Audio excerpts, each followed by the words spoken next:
환단고기 삼성기 안암로 원동중 저. 들어가기에 앞서 환단고기는 한국의 상고사를 다룬 책으로 기존 주류 사학계의 관점과는 매우 다른 방대하고 독자적인 역사체계를 담고 있습니다. 이 책은 한국의 뿌리를 초월적인 고대 국가들로 연결하며 민족적 자긍심을 고취하는 내용으로 가득 차 있습니다. 주요 특징과 구성 그리고 논란이 되는 지점들을 정리해드립니다. 환단고기의 구성과 저자. 이 책은 1911년 개연수가 이전부터 내려오던 5권의 사설을 하나로 묶어 편찬한 것으로 알려져 있습니다. 삼성기 상하 환국, 배달국, 단군 조선의 역사를 간략히 기술. 단군 세기 1세 단군 왕건부터 47세 고열가 단군까지의 역사. 북부여기 해모수가 세운 북부여와 가서번부여 등의 역사. 태백일사 환국부터 고려까지의 정치, 경제, 문화 등을 상세히 기술. 핵심 내용. 장대한 고대사 체계. 환단고기가 주장하는 역사는 일반적인 교과서의 내용보다 훨씬 오래전으로 거슬러 올라갑니다. 환국, 7대 환인이 다스렸으며 인류 문명의 시원이라고 주장하는 국가입니다. 배달국, 환웅이 세운 나라로 치우천왕을 비롯한 18대 환웅의 통치 시기를 다룹니다. 단군 조선, 단군 한 명이 아닌 47명의 단군이 대를 이어 다스린 제국으로 묘사합니다. 강역 한반도를 넘어 만주, 중원 대륙, 심지어 중앙아시아와 베링 해협까지 이르는 광활한 영토를 가졌다고 주장합니다. 사료적 가치와 진위 논란. 위서론. 환단고기는 현재 한국 사학계에서 위서로 분류됩니다. 그 이유는 크게 다음과 같습니다. 주류 사학계의 비판, 용어의 시대적 오류, 근대적 용어, 즉 국가, 세계, 인류, 자유, 평등이 고대 사서에 등장하는 점. 출처 불분명. 개연수가 묶었다는 원본이 존재하지 않으며 1979년 이유립에 의해 세상에 널리 알려지는 과정에서 가필되었다는 의혹. 지나친 민족주의 사실관계보다는 민족적 우월성을 강조하기 위해 꾸며낸 이야기라는 비판.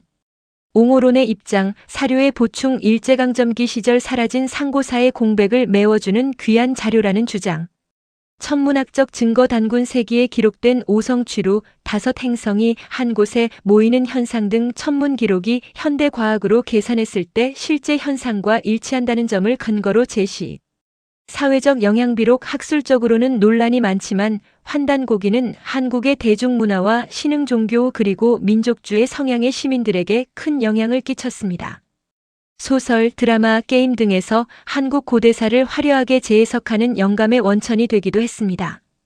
요약하자면 환단고기는 한국인의 기원을 장대하게 그려낸 매력적인 텍스트이지만 그 역사적 사실성에 대해서는 엄격한 비판과 연구가 동시에 진행되고 있는 서적이라고 볼 수 있습니다. 삼성기 전상편. 안암로 지음. 우리 한의 건국은 이 세상에서 가장 오랜 옛날이었는데 한 신이 있어 400력 지금의 시베리아의 하늘에서 홀로 변화한 신이 되시니 밝은 빛은 온 우주를 비추고 큰 교화는 만물을 낳았다.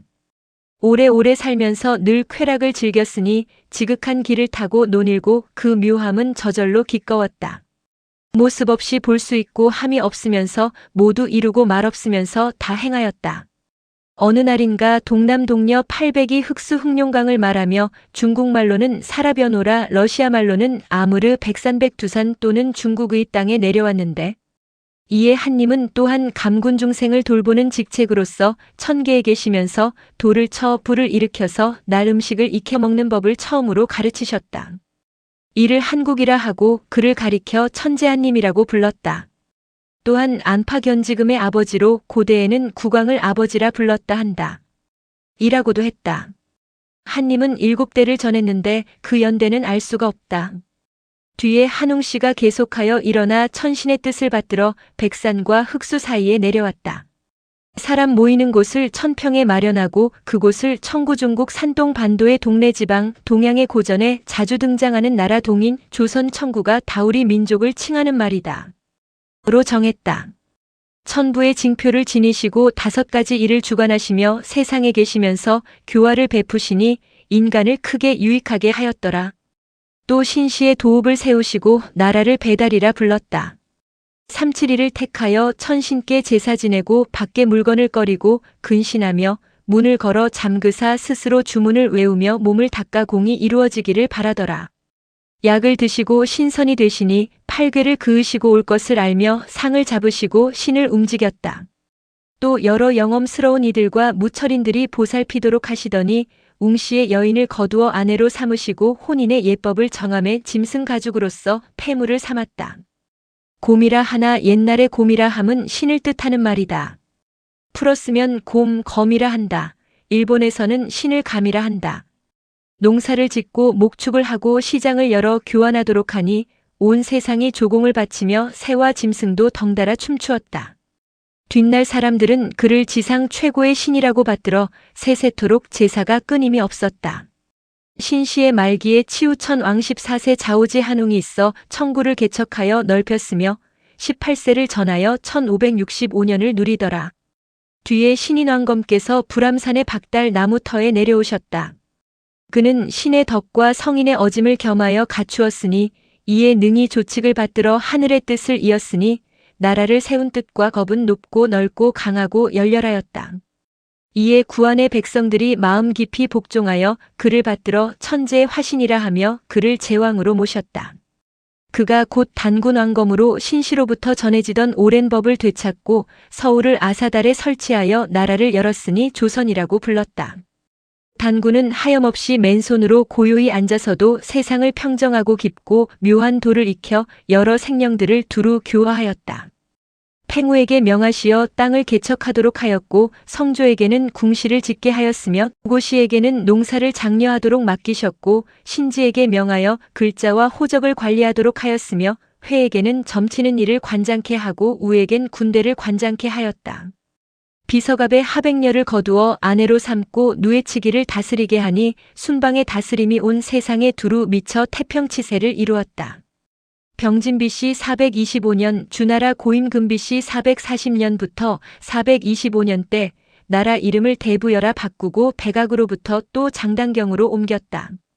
이에 팔조를 법으로 하고 글 읽고 활 쏘는 것을 일과로 하며 하늘의 제사 지냄을 종교로 하고 누에 기르기에 힘쓰도록 하였다.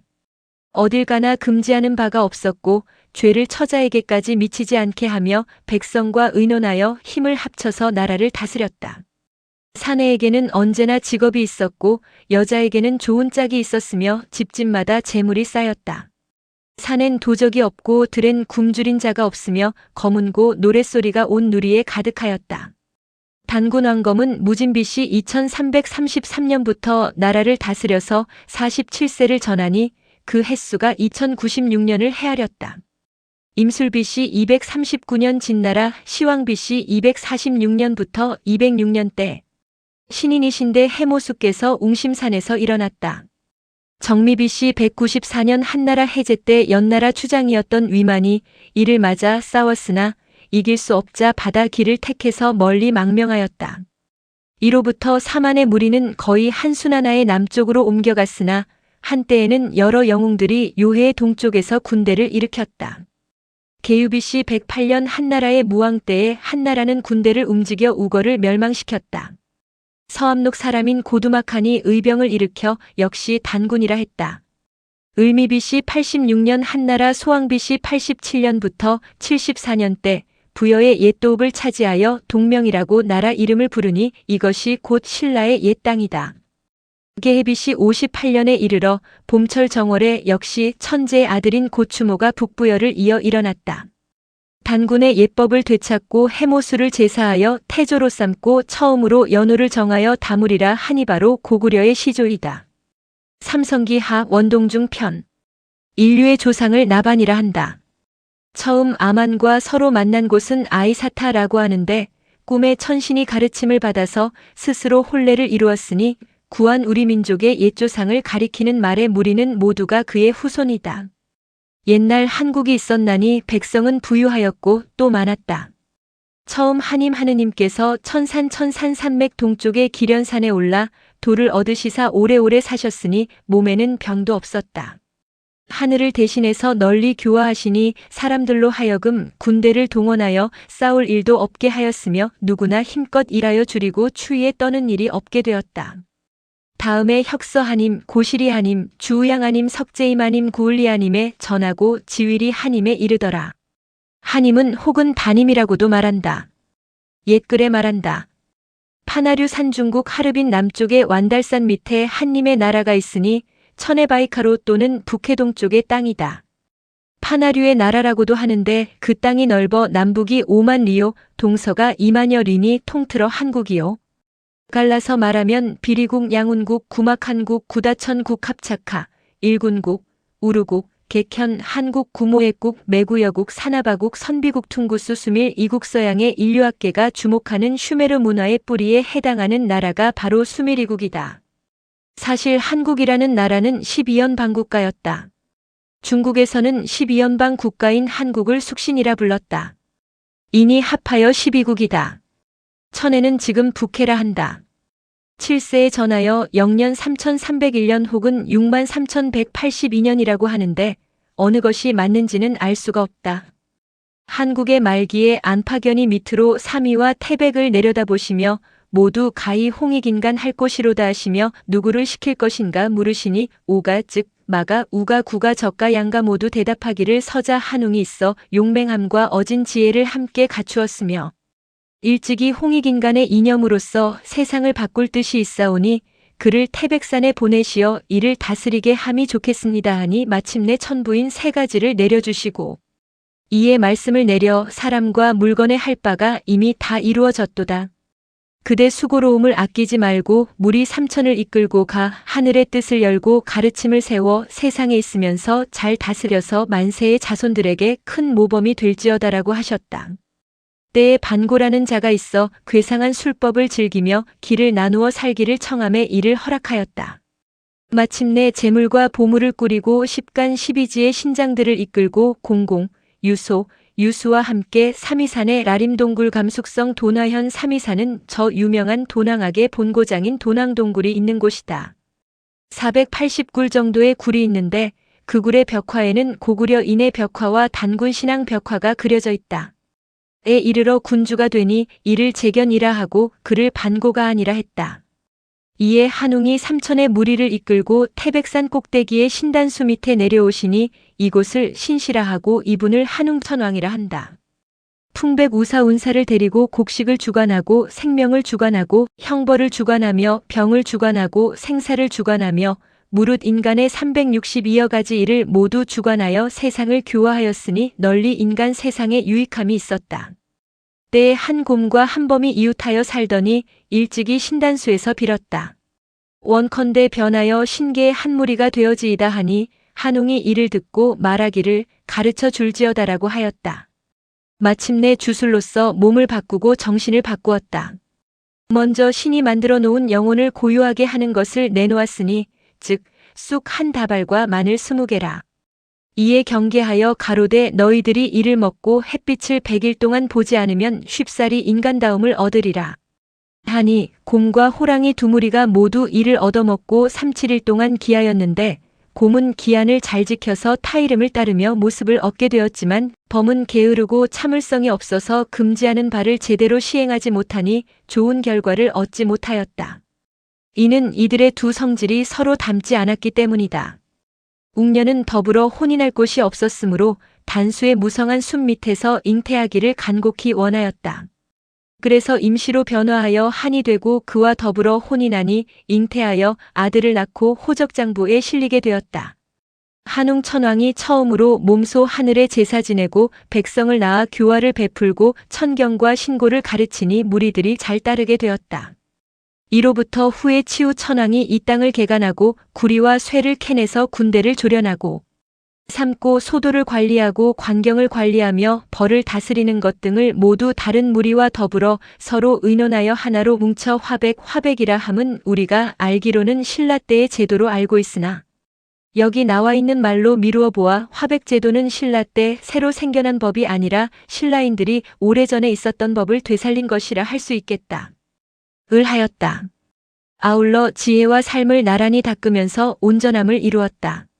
이때부터 구하는 모조리 사만 세나라가 아닌 새 임금을 뜻한다. 진, 번, 막이라는 새 조선을 통치하는 임금을 뜻한다. 에 통솔되고 나라 안의 천재의 아들은 단군이라 불렀다. 밀기에서 말한다. 한국의 말기에 다스리기 어려운 강족이 있어서 걱정거리였다. 한웅은 마침내 삼신으로서 가르침을 만들고 전계를 베풀어 무리를 모아 서약을 시켜 선악을 상주고 벌하는 법을 갖게 하였다. 이로부터 슬그머니 토벌하여 벌할 뜻을 품었다. 이때의 무리의 이름은 하나로 통일되지 않았고 풍속도 오히려 점점 달라졌다. 원래 살던 무리는 범무리였으며 새로 살기 시작한 것은 곰무리였다. 범무리의 성질은 잔악한 짓을 즐기며 탐욕이 많아서 오로지 약탈을 일삼았고 곰무리의 성질은 어리석으며 또 자만에 쌓여 조화를 이루지 못했다.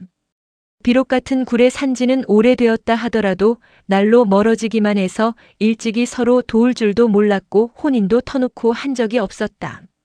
일마다 서로 따르지 않았고 모두가 하나같이 그 길을 같이 한 적이 없었다. 이에 이르러 곰무리의 여추장은 한웅이 신과 같은 덕이 있다 함을 듣고 무리를 이끌고 찾아가 뵙고 말한다. 원컨대 한 굴에 함께 사는 저희들을 위하여 굴 하나를 내려주시고 신계의 무리로 받아주옵소서 하니 한웅이 이를 허락하시고 저들을 받아들여 아들을 낳고 산업을 갖게 하였다. 그러나 범무리는 끝내 그 성질을 고치지 못하므로 이를 사해로 내쫓았다. 한족의 일어남이 이렇게 하여 시작되었다. 뒤에 갈고 한웅 신시역대기에 의하면 제10세 한웅에 해당함. 이나셔서 염제신 농중국의 사망 가운데 두 번째 황제 농사의학의 시조라 한다. BC 3218년부터 3078년 나라와 땅의 경계를 정하였다. 또 몇 대를 지나 좌우지 한웅 14세 한웅, 치우천왕이라고도 함이 나셨는데 귀신 같은 용맹이 뛰어났으니 동두철액을 하고 능히 큰 안개를 일으키듯 온 누리를 다스릴 수 있었고 광석을 캐고 철을 주조하여 병기를 만드니 천하가 모두 크게 그를 두려워하였다. 세상에서는 치우천왕이라 불렀으니 치우란 속된 말로 우레와 비가 크게 와서 산과 강을 크게 바꾼다는 뜻을 가진다.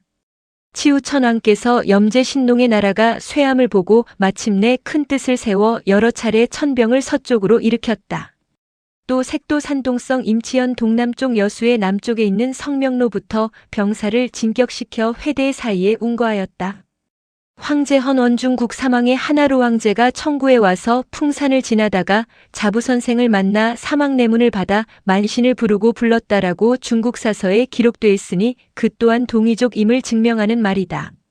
일제시대에 일본이 황제 헌원을 아카드왕 사르곤을 모델로 한 거짓 역사라 하며 중국 사망의 존재를 거부했고 자신들을 실크로드의 주역이냥 하며 중국과 한국의 역사를 자신들의 황국사관에 꿰맞추려 하였다.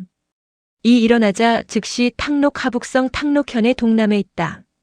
의 벌판으로 나아가서 황제 헌원을 사로잡아 사마천의 사기에서는 치우가 졌다 하고 부계자의 규원사와에서는 치우의 승리라 하고 있음. 그리고 삼성기에서도 치우의 승리라 하고 있음.